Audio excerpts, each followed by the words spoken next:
வணக்கம் நேயர்களே. இன்று இந்தியாவில் என்டிஏ ஆட்சி அமையப் போகிறது என நேற்று நடந்த கூட்டத்தில் தெளிவாக கூட்டணி கட்சிகள் ஆதரவு கடிதங்களை அளித்துவிட்டது.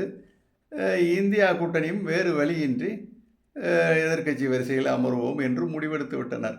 ஆக முதல் கட்ட பரபரப்பு டக்கென்று ஒரே நாளிலே ஒரு முடிவு நிலைக்கு வந்துவிட்டது. ஆயினும் அந்த 2 நாட்களுக்குள் இந்திய அளவில் மிகவும் பரபரப்பாக பேசப்பட்ட ஒரு நபர் யாருன்னா சந்திரபாபு நாயுடு தான். காரணம், பாஜகவுக்கு கூட்டணி கட்சியில் 16 சீட்டுகளை வெற்றி பெற்று 2ஆம் இடத்தில் அவர் நின்று கொண்டிருந்தார். அவரது ஆதரவு என்பது ஒரு பெரியது. அதாவது ஏற்கனவே நம்ம சொல்லியிருக்கோம், அவர் ஏற்கனவே இந்திய அரசியலில் 2 தடவை, அந்த சரித்திரம்லாம் இந்த இளம் கலர் நிறைய பேர் தெரியல, அதனால் சொல்லியிருந்தான்.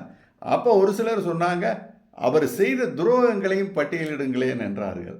சரி, அப்போ அந்த கேரக்டர் சந்திரபாபு நாயுடுங்கிறது ஒரு உண்மையிலேயே ஆராயப்பட வேண்டிய கேரக்டர் தான். ஏன்னா அரசியல் என்றாலே அதுதான், எல்லாமே நிறைந்தது தான் அரசியல்.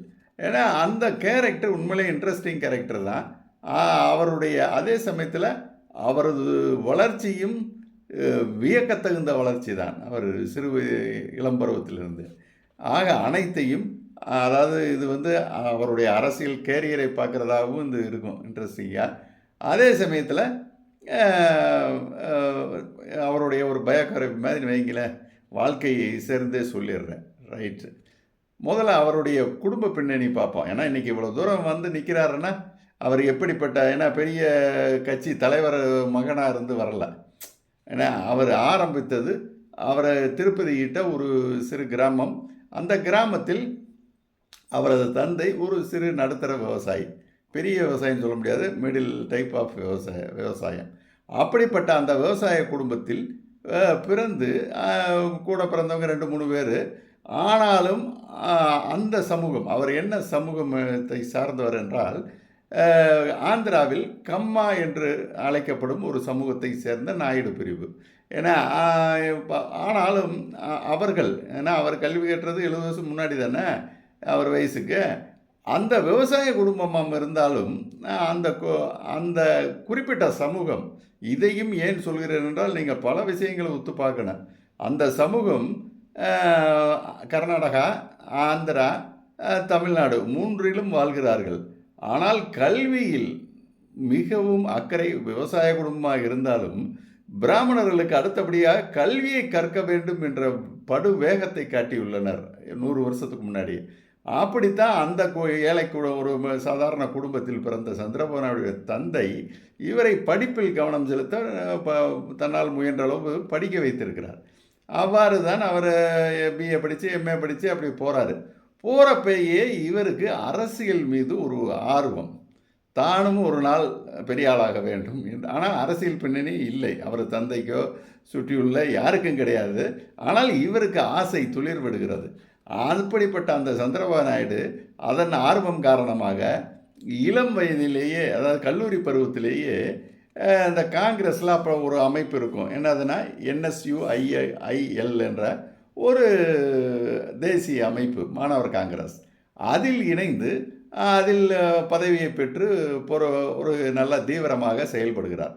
இந்த காலகட்டத்தில் டெல்லியில் அப்போ இந்திரா கோலோச்சு கொண்டிருக்கிறார்கள், இந்திரா காந்தி. அப்போ அவரது இளைய மகன், இந்திரா காந்தியின் இளைய மகன் சஞ்சய் காந்தி, அவர் ரொம்ப ஸ்பீடான அரசியல்வாதி. ஏன்னா அவரெல்லாம் அரசியலில் இருந்தால் ஏகப்பட்ட அதிரடிகள் நடந்திருக்கும். அப்படிப்பட்ட ஒரு அரசியல்வாதி. ஆனால் விமான விபத்தில் பாவம் இறந்துட்டார். அந்த சஞ்சய் காந்தி ஆந்திரா இப்படி வர்றப்ப அவருடன் சற்று பரிச்சயமாகி கொண்டார். இளம் வயதிலேயே அவருடைய தீவிர ஆதரவாளராகவும் இருந்தார். சஞ்சய் காந்தியினுடைய தீவிர ஆதரவாளரும் இளம் வயதிலே இருந்தது மட்டுமின்றி அவருடன் சற்று பரிச்சயப்பட்டும் கொண்டார். இவ்வாறு அந்த இதில் அவரது அரசியல் பயணம் ஒரு தெளிவான நோக்கத்துடன் தான் இளம் வயதிலே, கல்லூரி பருவத்திலே அவர் ஆரம்பித்து விட்டார். அதே போலவே அவர் எதிர்பார்ப்பது போலவே அவருக்கு அப்போது சட்டமன்ற தேர்தல் வர்றப்போ அப்போ அவருக்கு வயசு 28 தான்.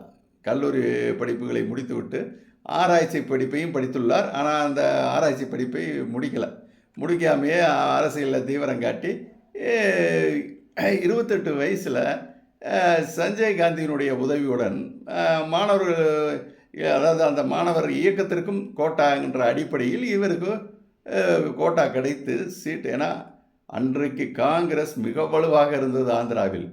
ஏன்னா எல்லாரும் சீட்டுக்கு போட்டி போடணும். ஆனால் இவர் அந்த சஞ்சயினுடைய பரிச்சயம் மாணவர் காங்கிரஸில் துடிப்பாக செயல்பட்டதனால் சட்டமன்றத்திற்கு போட்டியிட வாய்ப்பை பெற்றுவிட்டார்.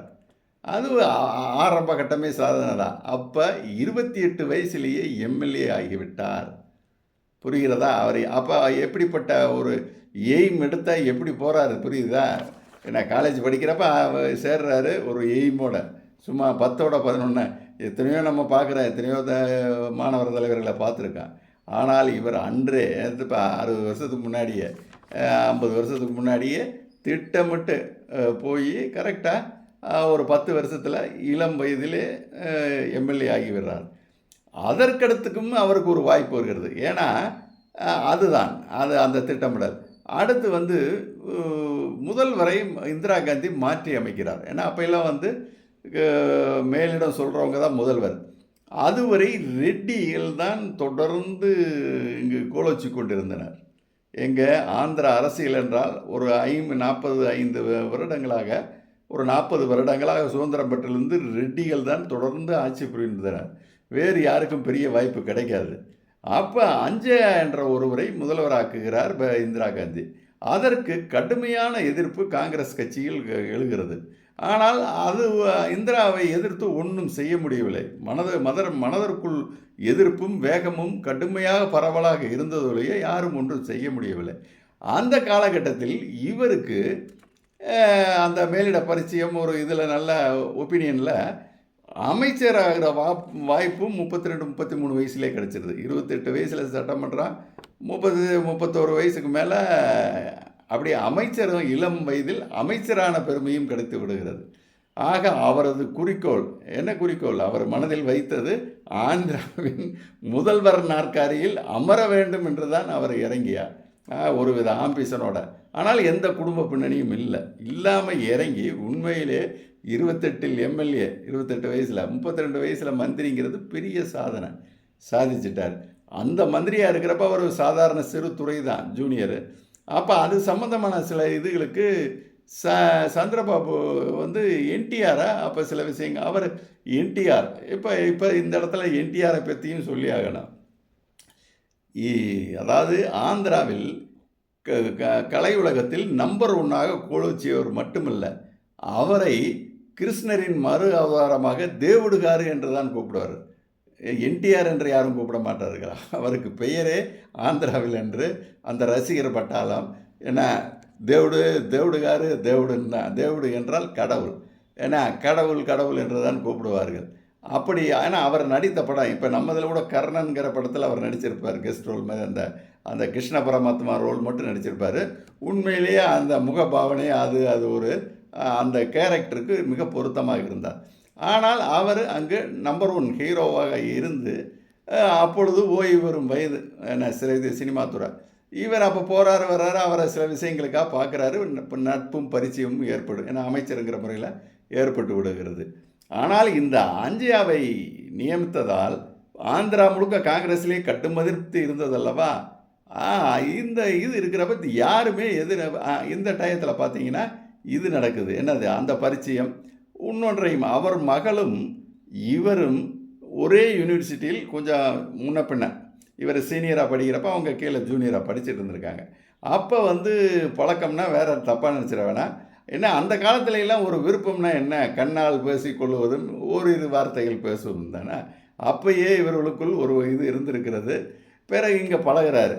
பழகின பிறகு அந்த விருப்பப்படி பெற்றோர்களுடைய அந்த ஏன்னா ஒரே சமூகம் என்பதால் என்டி ராமராவ் தன் இளைய மகளை இவருக்கு திருமணமும் நினைத்தபடி நடத்தி கொள்கிறார். அதிலும் சாதித்துக்கொள். ஏன்னா இவருடைய அந்தஸ்து வேறு சரி. ஆனால் இப்போ அமைச்சராகிட்டார். முதல்ல இருந்த அந்தஸ்து வேறு இல்லையா. அப்படிலாம் இருந்திருந்தால் என்டிஆர் பொண்ணை கொடுத்துருவாரா? ஏன்னா ஒரே சமூகம் இருந்தாலும் அந்தஸ்தை தானே பார்க்குறாங்க. ஆனால் இவர் தன் நிலையை உயர்த்தி விட்டார். ஏன்னா ஒரு திருமணம் முடித்து வைக்கிறார். திருமணம். ரைட்டு. அப்போ அதுலேயும் சாதிக்கிற இவர் இன்னும் அடுத்த அந்த டயத்தில் தான் என்டிஆர் வந்து இந்த இந்திராவின் எதேச்சையா, அதாவது இதை ஒன்று சொல்லணும், காங்கிரஸ் எவ்வளவு செல்வாக்காக இருந்ததுன்னா எமர்ஜென்சியில் இந்தியா முழுக்க தோத்தப்பையும் ஆந்திராவில் தனியாக நின்று வெற்றி பெற்றது பெருவாரியாக. அப்போ காங்கிரஸ் எவ்வளவு வலுவாக ஆந்திராவில் இருந்திருக்க வேண்டும். அப்படிப்பட்ட காங்கிரஸில் அதிருப்தி கிளம்பியவுடன் அதை என்டிஆர் என்ன நினைத்தாருன்னு தெரில. அவருக்கு அது வரைக்கும் அரசியல் ஆசை இருந்த மாதிரியே எந்த இடத்துலையும் அவர் காட்டிக்கிட்டதில்ல. திடீரென்று நீதி கேட்டு போடுற ஆந்திராவில் முதல்வரை நம்ம தான் முடிவு பண்ணணும், அங்கேருந்து என்ன முடிவு பண்ணுறதுங்கிற மாதிரி அந்த பேச்சுக்களை ஆரம்பித்து ஆந்திரா முழுக்க பயணம் மேற்கொள்கிறாரு. மக்கள் லட்சக்கணக்கில் திரள்றாங்க. இப்போ இது பெரிய ஷாக்கிங்காக இருக்குது. ஆனால் என்ன நினைக்கிறாங்க, நடிகர்னால் கூடத்தானே, அவர் நம்பர் 1 ஸ்டார் வேறு, கூடத்தானே கூடும், இதெல்லாம் என்ன ஆகும் அப்படின்னு காங்கிரஸ் அலட்சியமாக இருக்குது. ஆனால் அவர் தனி கட்சியை ஆரம்பித்து ஒரே வருஷத்தில் தேர்தலில் போட்டியிட போகிறார். ஆனால் சந்திரபாபு நாயுடுக்கு எதிர்கால திட்டம் என்பது தலைமை பதவி. அதனால் மாமனாரின் கட்சிக்கு அவர் போகவில்லை. அவருக்கு என்னென்னா, காங்கிரஸ் மிக செல்வாக்குடன் இருப்பதால் இதில் வளர்ந்து ஒரு நாள் நம் முதல்வர் ஆகிய விடுவோம் என்று அதில் தான் பயணிக்கிறார். அப்போ அந்த தேர்தலில் அடுத்து அப்படியே அவர் கட்சி ஆரம்பித்து ஒரு வருஷத்துலேயே தேர்தலை சந்திக்கிறார். யார்? என்டி ராமராவ். சந்திக்கிறப்ப இவர் தொகுதியில் எதிர்த்து தெலுங்கு தேச வேட்பாளர் தான். ஆக மாமனார் கட்சியை எதிர்த்து காங்கிரஸில் ஒரு மந்திரியாய் வலுவாக களமிறங்குகிறார். இவரது தொகுதியில் சரியாக தெலுங்கு தேச வேட்பாளர் தான் எதிர்க்கிறார்கள். எதிர்த்து கடைசியில் பார்த்தீங்கன்னா சந்திரபாபு தோல்வி அடைகிறார். காரணம், மிகப்பெரிய வெற்றியை என்டிஆரின் தெலுங்கு தேச கட்சி வெற்றி பெறுகிறது. இவர் காங்கிரஸில் நின்று தோற்று விடுகிறார்.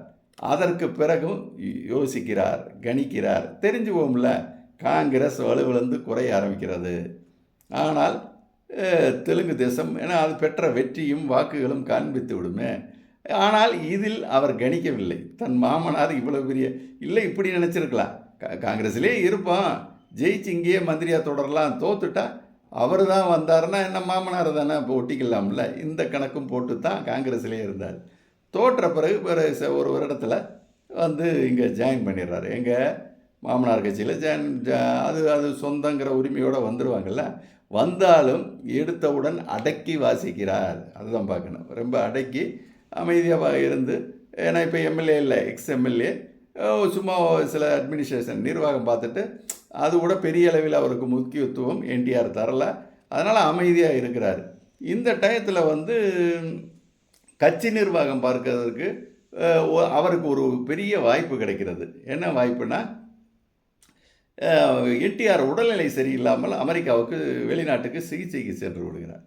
இந்த கட்டத்தை பயன்படுத்தி கொண்டு இந்திரா காந்தி என்ன வேலை செய்கிறாருன்னா, ஏன்னா இந்திரா காந்தியால் என்டிஆரின் எழுச்சியையும் தனது தோல்வியையும் ஆந்திராவில் அவரால் ஜீரணிக்க முடியவில்லை. ஏன்னா எப்படியாவது ஒழிக்க வேண்டும் என்று கங்கணம் கட்டி கொண்டிருந்த இந்திரா காந்தி என்ன செய்கிறார் தெரியுமா, அவர் வெளிநாடு சென்றதை பயன்படுத்தி தெலுங்கு தேச எம்எல்ஏக்களை ஒரு ஒரு ஒரு ஒரு கைக்கூலி, அதாவது அவர் அன்றைக்கு பேர் அவர் பாஸ்கர் ராவ், அவர் தலைமையில் ஒன்று திரட்டி காங்கிரஸ் எம்எல்ஏக்களையும் இணைத்து ஆதரவு தர வைத்து முதல்வராக்கி விடுகிறார். ஆக என்டிஆரின் ஆட்சி கவிழ்க்கப்பட்டு பாஸ்கர ராவ் முதல்வராகி விடுகிறார். ஏன்னா அதாவது என்டிஆரை விட்டுட்டு பாஸ்கர ராவ் முதல்வராகிடுறாரு. ஏன்னா இதை இந்திரா திட்டமிட்டு நகர்த்தி செய்து விட்டார். இப்போ திரும்ப என்டிஆர் வர்றாரு. வந்த உடனே இந்த எம்எல்ஏக்களை பூரா அவர் பின்னாடி திரட்டணும். அதுக்காக அவர் அறைகோல் விடுகிறார். இருந்தாலும் அவருக்கு அப்போ உடல் நலம் பாதிக்கப்பட்டதுனால இது பண்ண முடியல. அப்போ வந்து முழுக்க முழுக்க தீவிரமாக அந்த வாய்ப்பை, ஏன்னா அவருக்கு அரசியல் அனுபவம் சந்திரபாபு நாயுடுக்கு இருக்கா, அப்படியே பயன்படுத்தி அனைத்து எம்எல்ஏக்களையும் திரட்டி விடுகிறார். அதாவது இவர் கவர்னரை பார்க்க போகணும் இல்லையா, என்டி ராமாவுடன் செல்வதற்கு திரட்டுவதில் பெரும் பணியை சந்திரபாபு நாயுடு தான் ஆற்றி அதில் சக்ஸஸும் செய்கிறார். அப்படியே தான் அந்த பிறகு என்ன பண்ணுறாங்கன்னா, போய் கவர்னரை பார்த்தா கவர்னர் பதவி பிரமாணம் செய்ய மறுக்கிறார், சட்டவிரோதமாக மறுக்கிறார். ஆந்திராவில் கடுமையான போராட்டங்களும் இது கிளம்புது. இந்திரா காந்தி பார்க்குறாரு, இது சிக்கலில் நமக்கு ரொம்ப கெட்ட பேரை கொடுத்துருன்னு. பிறகு டக்குன்னு என்ன பண்ணுறாரு, அந்த கவர்னரையே மாற்றிவிட்டு வேறு கவர்னரை போட்டுறாரு. இவங்க கோரிக்கையை ஏற்று பாஸ்கர் ராவும் சூழ்நிலை புரிந்து பதவி ஒதுங்கிறாரு.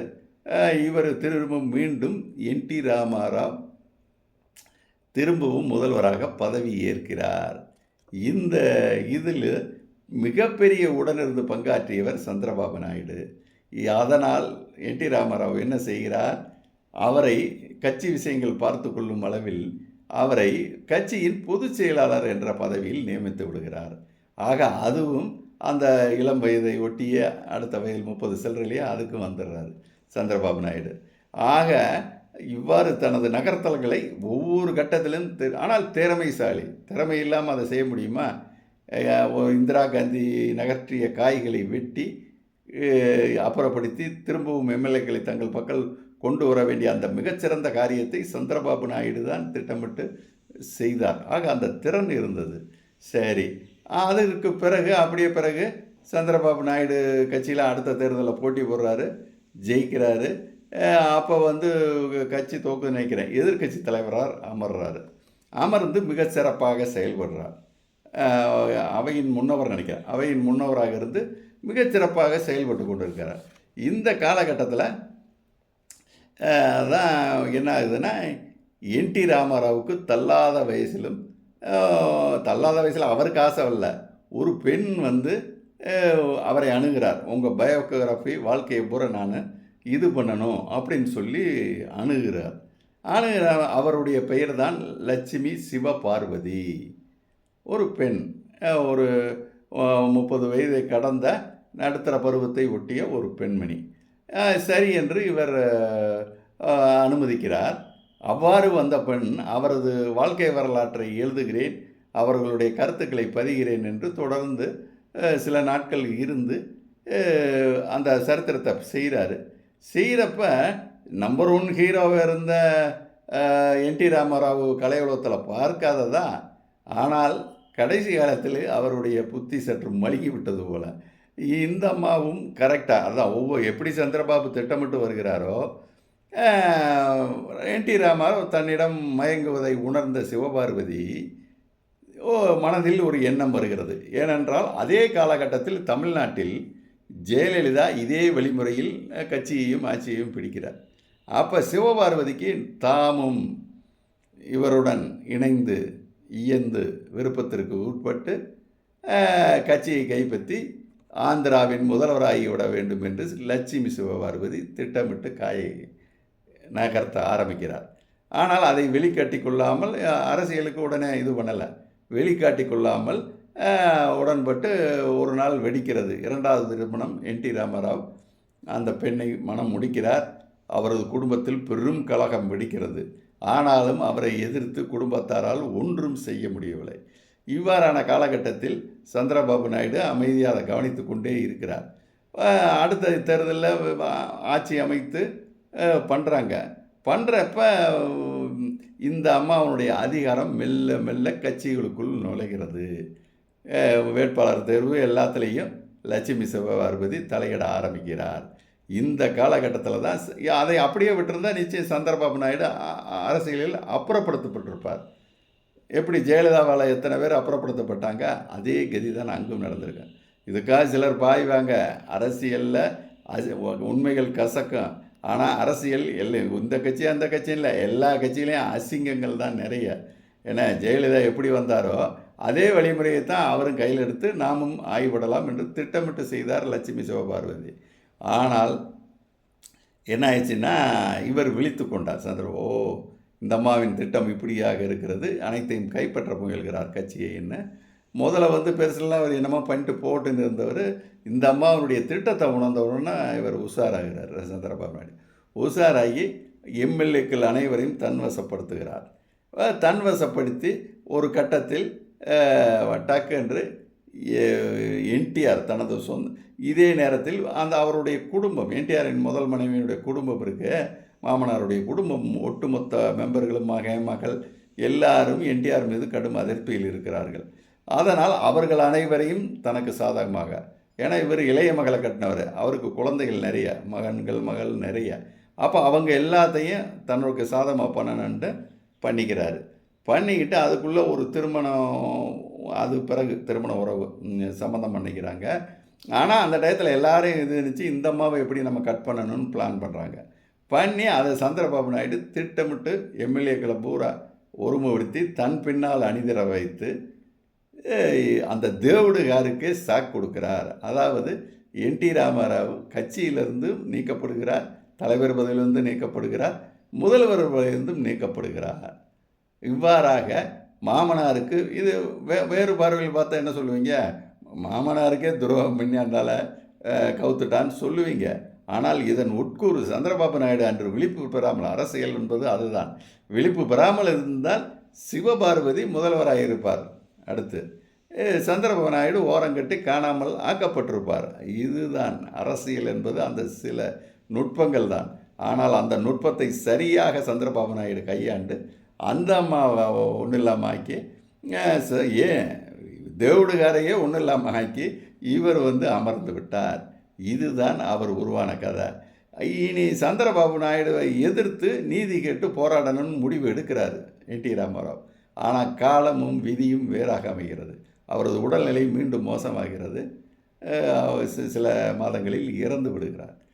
அப்போ அதற்கு பிறகு லட்சுமி பார்வதி அப்பையும் நான் தான் உண்மையான வாரிசு, நான் தான் சொல்லி அடுத்த தேர்தலில் போட்டியும் போடுறாரு. அப்போ அந்த அம்மா எப்படிப்பட்ட அம்மாவாக இருந்திருக்கான்? நிச்சயம் ஜெயலலிதா பாணியில் இந்த கட்சியை பிடித்து முதல்வராகி விடலாம் என்று தான் உள்ளே நுழைந்த பெண்மணி. ஆனால் சந்திரபாபுடைய சாணக்கியத்தனம், அந்த அம்மா திரும்ப எலெக்ஷனில் போட்டி போடுது, ஆனால் தோல்வியுறுது. சந்திரபாபுவே அணி, அந்த தெலுங்கு தேச கட்சி தான் வெற்றி பெற்று ஆட்சி அமைக்கிறது. அத்துடன் அரசியலிலிருந்து முற்றாக சிவபார்வதி ஒதுக்கப்பட்டார். இது ஆக இதெல்லாம் சுவாரஸ்யமான விஷயங்கள் தான். மேலோட்டம் பார்த்தா ஏதோ இவர் துரோகிம்பாங்க. அதுக்காக ஏங்க இப்படி குறுக்குழியில் நடந்த பொம்பளையை விட்டுட்டு இவர் தன்னுடைய மாமனார் குடும்ப வாய்ப்பை விடுவாங்களா? அதுதான், இதுதான் கதை. இதுக்கு பிறகு அவருடைய மறைவுக்கு பிறகும் நம்ம ஏற்கனவே பார்த்தது தான், வாஜ்பாய் சில இதில் மெஜாரிட்டியை நிரூபிக்க முடியாமல் கவல்றப்ப 23 குச்சியை ஒருங்கிணைக்கிறதுல, ஏன்னா இவர் ஆந்திராவில் அப்போ பவர்ஃபுல் இல்லை இருக்கார், எம்பிக்களும் கையில் வச்சுருக்காரு, ஆளுங்கட்சியாக இருக்கார். அதனால் இவர் முன்னெடுத்து யாரோ ஒருத்தருங்கிறப்ப இவருக்கே, ஏன் சந்திரபாபு நாயுடுக்கே அன்று வாய்ப்பு வருகிறது. ஆனால் அவர் இங்கு ஆட்சி கட்டிலில் இருப்பதால் தேவகவுடாவே தேர்ந்தெடுத்து ஒரு கர்நாடகா, இன்றைக்கு தேவகவுடாவுக்கு வந்த வாய்ப்பு இல்லை. அன்றைக்கு இந்த கூட்டணியில் யார் என்று வரும்பொழுது தேவகவுடாவை முன்னிறுத்தியவர் சந்திரபாபு நாயுடு. அப்போ அவர் கிங் மேக்கர் தான். ஏன்னா அன்னைக்கு இல்லைன்னா அவருக்கு பிரதமர் ஆசை இருந்தால் அன்னைக்கே பிரதமராக இருப்பார். இதெல்லாம் காலத்தின் அப்பட்டமான உண்மைகள். ஆனால் அவராகலை, தேவகவுடாவாகிட்டார். சரி, அதற்கு பிறகு பார்த்திங்கன்னா அது 2 வருஷம் அவங்க டைம் ஏதோ முடிஞ்சு அடுத்த ஆட்சி எலெக்ஷனில் வாஜ்பாய், அதாவது பாரதிய ஜனதா கட்சி நல்ல வெற்றி கிடைக்கிது. ஆனால் அறுதி பெரும்பான்மை கிடைக்கவில்லை அந்த கூட்டணிக்கு. அப்படி ஒரு இக்கட்டு வரும்பொழுதும் திரும்ப இந்த பக்கம் களமிறங்குறாரு. அப்பையும் ஆந்திராவில் ஒரு பவர்ஃபுல்லாக 29 எம்பியை கையில் வச்சிருக்கிறவர் வாஜ்பாய்க்கு முழு ஆதரவு வைப்போம் என்ற ஒப்பந்த அடிப்படையில் இறங்கி அன்றும் 2வது முறையாகவும் அன்றைய இந்திய அரசியலில் கிங் மேக்கராக இருந்தார். அதுதான் உண்மை. ஏன்னா அதற்கு பிறகு தெரியும், 2014 மோடியுடன் இணைந்து தான் பணியாற்றினார். 19 கசப்புணர்வு, பிரிந்தார். பிரிந்து விட்டு தோல்வியை சந்தித்தார். அதுதான் அவரது அரசியல் நகர்வில் ஒரு பின்னடைவை சந்தித்த நேரம்னா 2019 தேர்தலில் அவர் எடுத்த முடிவுகள் தான். ஏன்னா பாஜகவை விட்டு வராமல் இருந்திருந்தால் நிச்சயம் திரும்ப முதல்வராக ஆகியிருக்கலாம். ஏன்னா ஒருவேளை இந்த தடவை தோற்றுருக்கலாம். ஏன்னா 10 வருஷம் எதிர்ப்புணர்வு வாக்கு வந்துடும்.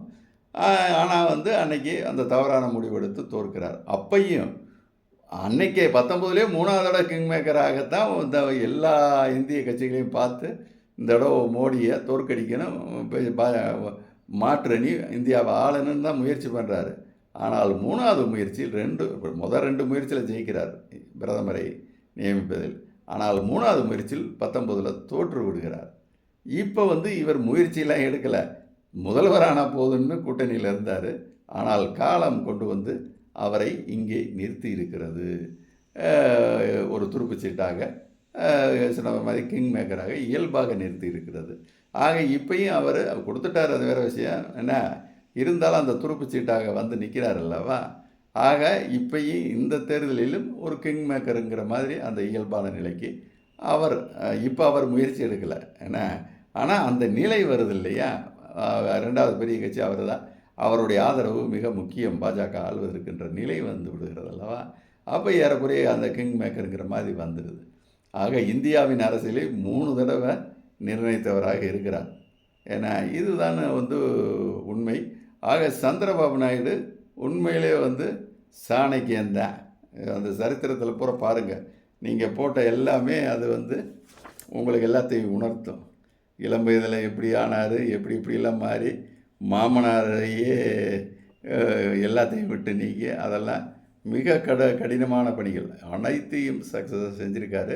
ஆனால் ஒரு குற்றச்சாட்டு ஆந்திராவில் உண்டு. என்ன உண்டுன்னா, இவர் அது என்டி ராமாவிலேருந்தே ஆரம்பிச்சிருச்சு. காரணம், ரெட்டிகளே அனைத்து அரசியல் இதையும் அனுபவித்து கொண்டிருந்தனர் 40 வருடமாக. ஆனால் என்டி ராமாராவ் ஆட்சிக்கு வந்த உடனே இந்த கம்மா பிரிவு நாயுடு இவர்கள் அரசியலிலும் வெகுவாக கோலோச்ச ஆரம்பித்தனர்.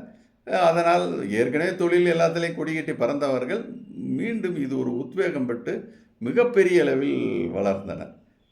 அதுபோல் சந்திரபாபு நாயுடு பேரிலேயும் அந்த குறிப்பிட்ட சமூகம் மிக பெரும் வளர்ச்சியை பெற்றது. ஏன்னா அவர்கள் ஏற்கனவே அனைத்து துறையிலையும் வளர்ந்து தான் நிற்கிறார்கள். ஆனால் இவர் தம் சமூக ஆட்சிங்கிறப்ப அந்த வளர்ச்சிங்கிறது மிக விரைவு பெற்றது ஆந்திராவில். அது ஒரு உண்மை. இப்போ நடுவில் ரெட்டி 5 விஷயம் இன்னும் சொல்லணும்னா, ஆந்திர அரசியலே வந்து ரெட்டியா நாயுடுவான்னு தான் இந்த 30 வருஷமாக, அதாவது ராமராவ் என்டி ராமராவ் நுழைஞ்சார் இல்லையா, அன்றிலிருந்து இன்று வரை அதுதான். இப்பயும் பாருங்கள், இவர் பவன் கல்யாண் யார், அவர் ஒரு பிரிவு நாயுடு தான், காப்புங்கிற பிரிவை சேர்ந்த நாயுடு தான். ஏன்னா இவர் நாயுடு, இதெல்லாம் ரெட்டி, அவர் ராஜராஜ ரெட்டியுடைய மகன். இப்பயும் அந்த வெளியே வேணால் போட்டி வந்து அந்த கட்சிக்கு இந்த கட்சிக்கும்பாங்க. மறைமுகமாக பெரிய ரோல் இந்த 30-40 வருஷமாக இந்த இருவருக்கும் இடையான அதிகார போராகத்தான் இருக்கிறது. அதாவது யாருக்கு, ரெட்டிகளுக்கும் கம்மவார நாயுடுகளுக்கும் உரிய அதிகார போட்டியாகவும் போராகவும் இருக்கிறது. அது சந்திரபாபு நாயுடு போலவே தான் இங்கே தமிழகத்திலும் நீங்கள் பார்க்கலாம். கோயம்புத்தூரோ திருநெல்வேலியோ எங்கள் தமிழ்நாட்டில் கம்மாவர நாயுடு வாழ்கிறவங்கெல்லாம் கல்வியில் வந்து இங்கே இருக்கிறவங்க அரசியல் ஆர்வம் காட்டலை. அப்படி ஒருத்தர் வந்தார், வைகோன்னு ஒருத்தர் வந்தார். ஆனால் வீணாக போய் இன்றைக்கி தரிசா நிற்கிறார். அது வேறு காரணம், அவருடைய தவறான முடிவுகள் பல. ஆனால் அது அரசியலை விடுங்க, அரசியலுங்களில். ஆனால் அவர்கள் பூரா விவசாய குடும்பங்கள் தான். கல்வியில் மிக தீவிர நாட்டம் காட்டினதுனால இன்று கல்வியில் மிக உச்சநிலைக்கும், அதோடு அவங்க கல்வியோடு நிற்கலை. அந்த கற்ற கல்வியை வைத்துக்கொண்டு மிக பெரும் தொழில்கள், இந்த மாதிரி கை வைக்காத துறை இல்லை. தமிழ்நாட்டிலையும் அவருடைய வளர்ச்சி மிக அபிரதமாக. ஆனால் இவங்களுக்கு அரசியல் பின்னணி இல்லை. ஆந்திராவில் அரசியல் பின்னணியும் சேர்ந்து கை கொடுக்குது. இங்கே கம்மா நாயுடுக்கு அப்படிலாம் அரசியல் பின்னணி பெருசாக எதுவுமே இல்லை இந்த 70 வருஷம். ஆனாலும் அவர்கள் சொந்த சுய முயற்சியினால் அனைத்து துறைகளிலும் தமிழகத்திலும் உயர்ந்து நிற்கிறார்கள். அதுபோலவே கர்நாடகத்திலும் தொழில்துறையிலும் அனைத்திலும் மிக உயர்ந்தவர்களாக அவர்கள் மக்கள் தொகையை கணக்கிடும் பொழுது. ஆக ஒரு விஷயம், இப்போ சந்திரபாபு நாயுடு பார்க்குறப்ப நீங்கள் அந்த ஒரு பாயிண்ட்டையும் தெரிஞ்சுக்கோங்க. தென்னிந்தியாவிலேயே மிகவும் வலிமையான பொருளாதார தொழிலில் மிக வலிமையான நம்பர் 1 சமூகம் என்றால் கம்மா. இங்கே வந்து தமிழ்நாட்டில் கம்மவார நாயுடும்பாங்க, அங்கே வந்து கம்மான்னு கூப்பிட்றான். சௌத்ரிங்கிற பேர், அது மட்டும் இல்லை சௌத்ரி. பிறகு கர்நாடகாவின் பல பகுதியில் ரெட்டி என்ற பட்ட பேர் தான். அவங்க வந்து கம்மா நாயுடுவான், பட்ட பேர் ரெட்டின்னு தான் வச்சுக்கிறாங்க. இப்போ பெங்களூரில் சிட்டியில் பெரிய வீரண்ண ரெட்டின்னு, அவர் தான் நம்பர் 1 பிஸ்னஸ்மேன். அவர் கம்மா நாயுடு. ஏன்னா அவர் பேர் வீரையா ரெட்டியோ வீரண்ண ரெட்டி. ஏன்னா அதேமாதிரி தெலுங்கானா, இந்த 4 மாநிலம், தெலுங்கானா ஆந்திரா எல்லாத்துலேயும் இண்டஸ்ட்ரியிலேயும் சகல வித தொழில், பாரத் பயோடெக், எல்லா கிருஷ்ணமூர்த்தி, அவரும் சந்திரபாபு நாயுடு பேரில் தான் உருவாக்கப்பட்டார். எப்படின்னா, அவர் தொழில் அந்த ஆராய்ச்சி நிறுவனத்துக்கு தமிழ்நாட்டு அரசிடம் கேட்கிறார். இங்கே கமிஷனை கேட்டுக்கிட்டு ஒன்றும் பண்ணலை. பிறகு ஆனால் அவர் தமிழ்நாட்டை சேர்ந்தவர், திருத்தணியை பக்கத்து ஊர். பிறகு ஆந்திராவில் சந்திரபாபு நாயுடு போய் கோரிக்கை வைக்கிறார், ஆராய்ச்சி நிறுவனத்துக்கு இடம் கொடுத்து உதவ வேண்டும் என்று. அவர் உடனே நிலம் அரசு சார்பில் தந்து ஆராய்ச்சி நிறுவனம் அமைய உதவி புரிகிறார். அந்த நிறுவனம் தான் இன்று கொரோனாவில் இந்தியாவில் தடுப்பூசி தயாரித்த ஒரே நிறுவனம் அதுதான். ஆக இந்த மாதிரி அவர்களுடைய வளர்ச்சி என்பது கல்வி தான். கல்வி முதல் வளர்ச்சி விவசாயம். விவசாயத்தில் மிக சிறந்தவர்களாக எங்கிருந்தாலும் இருப்பார்கள். அது பிறகு கல்வி, தொழில்துறை, இன்று வெளிநாட்டு வேலைவாய்ப்புகள். அந்த வளர்ச்சியை எந்த சமூகமும் ஒப்பிடவோ செய்யவோ முடியாது. ஏன்னா அப்படிப்பட்ட அந்த சமூகமும் அந்த ஜெனட்டிக் பின்னணியும் தான் சந்திரபாபு நாயுடுக்கு கை கொடுத்து கொண்டிருக்கிறது என்பதும் இயல்பான ஒரு உண்மை. வணக்கம் நேயர்களே. ஏன்னா இப்போ நம்ம ஒரு சோசியலாக சில விஷயங்கிறப்ப எல்லாத்தையும் ஜாயின் பண்ணி பார்த்தா உங்களுக்கு புரியும் சில விஷயங்கள். அவ்வளோதான், அதுக்காக சொன்னேன். கடைசியாக பேசுகிற 2 நிமிஷம் ஒரு ஜாதியை புகழ்ற நினைக்காதீங்க, புரிந்து கொள்ளுங்கள். போய் கூகுளில் தட்டி பாருங்கள், உங்களுக்கு எல்லாம் வரும். ஏன்னா இண்டஸ்ட்ரி கர்நாடகா கம்மா நாயுடு என்ன, ஆந்திரா என்ன, சவுத் இந்தியா ஒட்டுமொத்தம் என்னென்னா அவர்கள் கால் பதிக்காத துறையே இல்லை. டிரான்ஸ்போர்ட்டு எது இருந்தாலும் ஹெவியாக இருக்காங்க. அதே மாதிரி ஏற்றுமதி டுபாக்கா உற்பத்தி அண்டு ஏற்றுமதியில் பெரும் பகுதி இந்தியாவிலே, ஆல் ஓவர் இந்தியாவிலே அவங்க தான் நிற்கிறாங்க. இப்படி எத்தனையோ விஷயங்களை சொல்லலான்னு வைங்களேன். கறிக்கோழி உற்பத்தி, அதை சொல்லலை, பேப்பர் மில்லு, ஒன்றும் கை வைக்காத துறையே இல்லை அந்த சமூகம் மட்டும். அதனால தான் அதை நான் சரி இதை சந்திரபாபுவின் பின்னணி சொல்கிறப்ப அதற்கு காரணம் அந்த சமூகத்தின் இயல்பான குணமும் காரணம். அதைத்தான் நான் சுட்டி காட்டினேன். இது நிறைய பேர் கொஞ்சம் கசப்பாக கூட இருக்கும். அதுக்கு உண்மை தேடி பாருங்கள், கூகுளில் தேடி பாருங்கள், எல்லா உண்மையும் வெளியே வருது.